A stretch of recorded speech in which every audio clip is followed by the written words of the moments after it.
Voici une histoire qui va sauver tellement de mariages. C'était l'une des histoires favorites du grand moine du nord-est de la Thaïlande, Maître Ajahn Chah. Une belle soirée d'été après le dîner, un couple récemment marié part en promenade en forêt. Tout se passe merveilleusement bien jusqu'à ce qu'ils entendent un cri d'animal dans le lointain. Tu entends? Dit la femme. Ce doit être un coq. Non, non, c'est un canard, dit le mari. Non, je suis sûr que c'était un coq, dit la femme. C'est impossible. Les coqs font cocorico, tandis que les canards font coin, coin. C'est un canard, ma chérie, dit-il avec un début d'irritation. On entendit de nouveau coin, coin. Tu vois, c'est un canard, dit-il.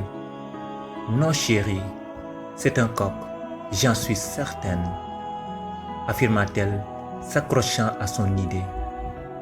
Écoute, femme, c'est un canard, C-A-N-A-R-D.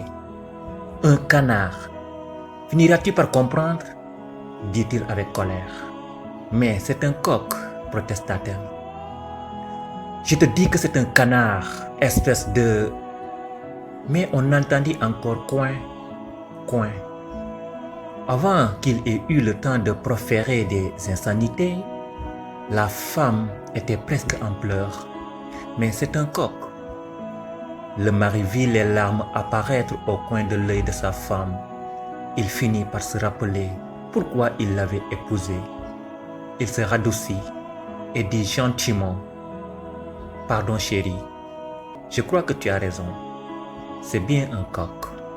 Merci chérie, dit-elle en serrant plus fort sa main dans la sienne. Coin, coin, entendit-on à travers la forêt pendant qu'ils continuaient leur promenade en amoureux retrouvés. Ce que le mari avait fini par comprendre était que, coq ou canard, cela n'avait aucune importance. Autrement, importante était l'harmonie de leur couple et de ne pas gâcher leur promenade pendant une aussi belle soirée d'été. Combien de mariages se brisent par des raisons aussi insignifiantes? Combien de divorces pour de bêtes histoires de coqs et de canards? Cette histoire nous incite à nous souvenir de ce qui est prioritaire pour nous. Le mariage compte plus que de savoir si on a affaire à un coq ou un canard.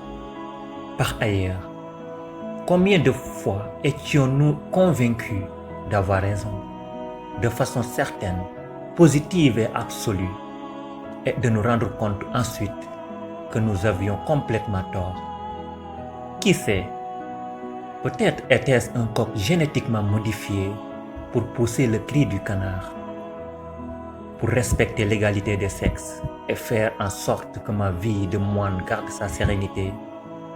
Chaque fois que je raconte cette histoire, je change les rôles entre celui ou celle qui dit que c'est un canard et celui ou celle qui dit que c'est un coq.